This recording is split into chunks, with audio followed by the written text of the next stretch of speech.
what's going on, guys? Cameron Fernandez here from Cameron Fernandez Music Jams. You know, I haven't seen a lot of tutorials on this online. I believe the year is 2012 or something around that right now. Yeah, and there's just not a lot of info on this song, so I thought that I would post it on my YouTube channel. You know, whatever YouTube is. Brand new to me. Yeah, so I'm going to come at you with the most classic of classical classics there are. Now, I know a lot of you might play classical guitar from the usual content, and I think this will carry over to that pretty well, because we're playing fingerstyle, which classical uses fingerstyle. Just a lot of techniques here that I think will carry over. I'm going to be posting sheet music along with this. Nice and beginnery for you. Have fun. I'll also post a chart that's a cheat sheet for where the notes are on the guitar, and also post a chart for the for the notes on the fretboard. Alright, let's go ahead and zoom in and break this thing down. We have a few things that we need to define. First, we're going to be playing this fingerstyle like the classical folk do it. We have these fingers, P, I, M, and A, and that's all we use. Pinky, we don't really use that for anything, so don't worry about it. You can cut it off, honestly. Head on down over to Rootin's Delight, buy yourself some hedge trimmers to cut off your pinky. Yeah, so we have those fingers. Our thumb, P, it's going to usually be on the 4th string, which, let me define our strings really quick. The thickest one is the 6th string. We need to define these. This could be a lot of people's first lesson, so you know. If you didn't know, the thickest one is the 6th string, and there it is. 6th, 5th, 4th, 3rd, 2nd, 1st. Alright, we got that. Thumb is usually going to be on the 4th string, and then your index will be on the 3rd, middle on the 2nd, and then your ring finger. I know I just labeled these PIMA, but now I'm just calling them the fingers. That's going to be on the 1st string. Listen how beautiful that is. This is a fine guitar, guys. This is a Gibson. Gibson just makes such fine instruments. It's the resonance. That's called resonance, okay? I paid $7,000 for this guitar. Oh. It's like I have a percussionist just doing like some cymbals behind me with everything I play. Anyway, sorry, that's neither here or there. You're gonna have your fingers on those strings that I said. You can rewind it if you need me to say it again. P, I, M, A. Those fingers are gonna be stuck to those strings. They're never gonna move. You're always gonna play them like that. Alright, now that we can do that, let's look at our left hand. We have our fingers here, 1, 2, 3, 4. Screw you, pianists. Thumb doesn't count. Pianists don't know that thumb isn't a finger. Did you guys know that? We're going to start with our ring finger on the 7th fret of the 4th string, and then everything after that we're going to bar with our index finger. Now, when you bar, just some technique stuff to think about. You don't want every note to come out cleanly, which, first off, your steel string guitar shouldn't be set up that any notes come out cleanly, but if it were to be set up, like say a classical guitar or something, you don't want all the notes to ring out. You want at least one of them. I prefer the highest note to not quite make it, and to do that you can just arch your finger a little bit just to raise it up, and that's a good sound right there. There we go. Yeah, and some right hand technique as well. When you pluck the strings, be sure to have the string crash into the soundboard like you're playing slap bass. And you kind of peel your hand off like an old Band-Aid. And that's a nice sound. Alright, so this next chord is actually a musical mystery. It has no name. Nobody knows what it is. It is that. What is that, right? Well, to us, it's going to be 6, 5, 5, 7. And we have a new pattern going on. So the first chord was P, I, M, A. And now we're going to play P and A, and then M, I, A. Remember that pattern, because you're going to use that a lot. Same strings, fingers are attached to those strings. I know I'm not being very descriptive with where my fingers are going. I'm hoping that you can just use your eyes to see what my fingers are doing. Next, we have this chord, which, this chord also has no name, but we can call it 5, 5, 5, 8.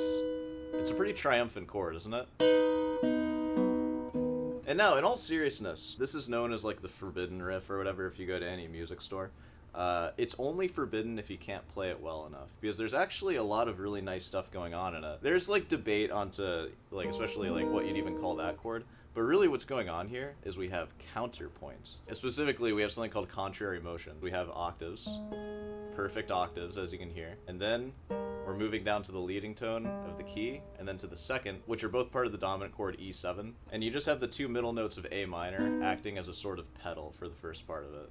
And that's really what's going on. So describing this sort of thing with chord symbols is a little futile, in my opinion, because it's more of a counterpuntal line.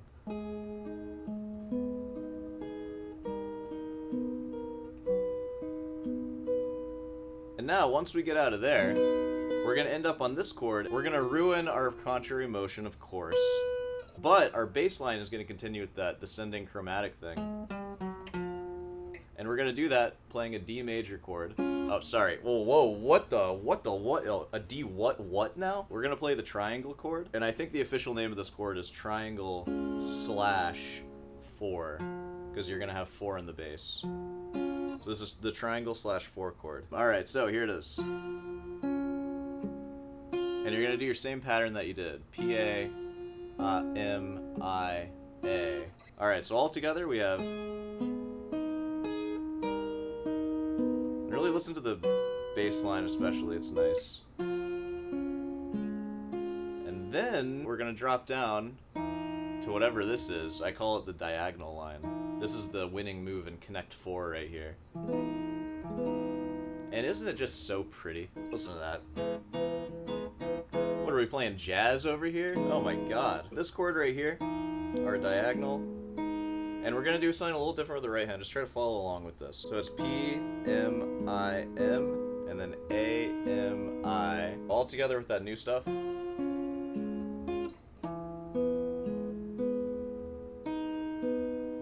Next up we have 2 0 0 0. We're actually changing where our fingers are now, so we're going to the 5th string and we're gonna play 2 0 0 0, but all at the same time.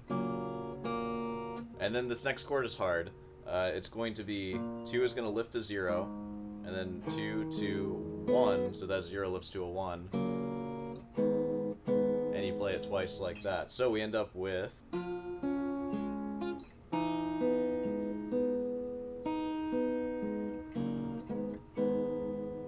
Alright, now this part's cool. Check this out.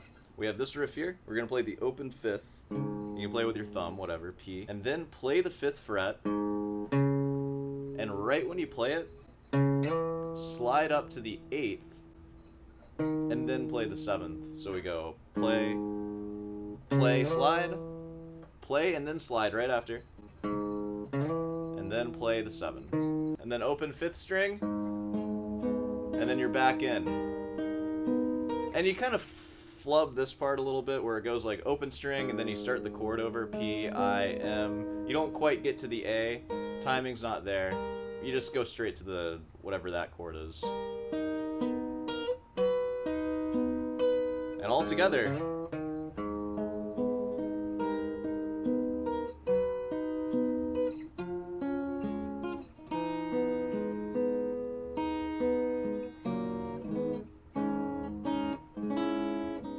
So I think that pretty much covers everything for this song. You know, like, practice this, and then I think next week I'm going to do one on BWV 1001 Fugue, where I'm going to teach you how to play the fugue by rote through a video. No tabs, no sheet music. I'm going to give you a little sneak peek of next week's video.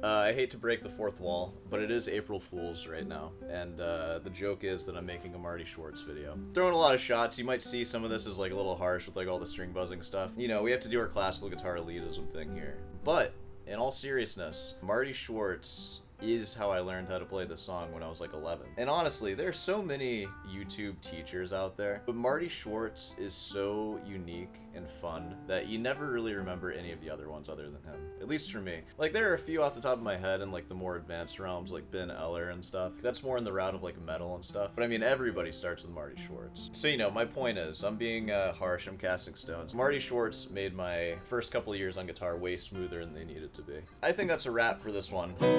If you made it this far, be sure to subscribe, leave a like. Of course, I do give guitar lessons. I am a guitar teacher here on YouTube. I'm not going to teach you any of this, though. I only teach classical guitar, sorry.